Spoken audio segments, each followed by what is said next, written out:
America, right? There have been a number of provocative actions from Russia as of late, secretly deploying a new cruise missile, jets buzzing a U.S. destroyer in the Black Sea, and that Russian ship patrolling just a few miles, about 70 miles off the coast of Delaware.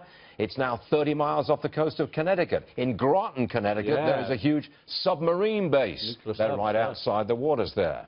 Lieutenant Colonel Ralph Peters is with us now. What do you think the Russians are up to, Ralph? Доброе утро, товарищи. I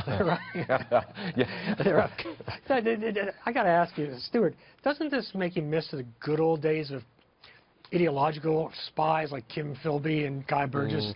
Now it's all about money and hookers. It's kind of sad. But you know, what are the Russians up to? Well, they're taking advantage of the turmoil here. They're pushing the envelope as they always do. The spy ship, that's really not a big deal. That's sort of a it's always there. For show. Yeah, it's for show.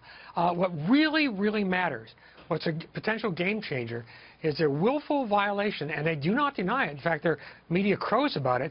The violation of the 1987 Intermediate Range Nuclear Treaty, the INF Treaty, and they are deploying a new state-of-the-art ground-launched cruise missiles, expressly forbidden. Its use is for a war in Europe, and of course for intimidation. And if we don't call them vigorously on that, more deals will find. I mean, Putin keeps pushing the envelope, and we keep folding. Do you think President Trump what should President Trump do in the face of what is clearly a provocation? What should he do? Well, he needs to stop saying that Putin's a good guy.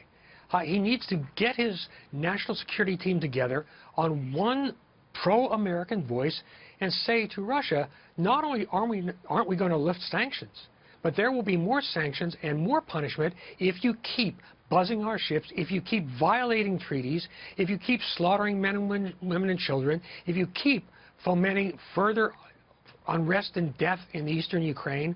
I mean, this is not a Republican or Democratic issue. This is an issue of American security. And there will always be vultures here in Washington who try to make points either way when a president has problems.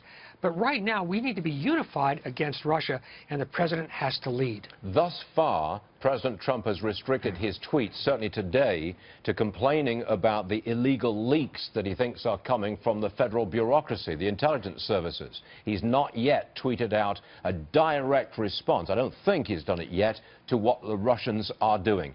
Last 20 seconds to you, Ralph. Where's this thing going?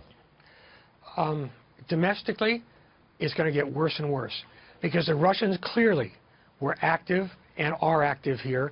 They poisoned our system, and we've got to clean it, got to clean out the poison. Internationally, the Russians are on a roll.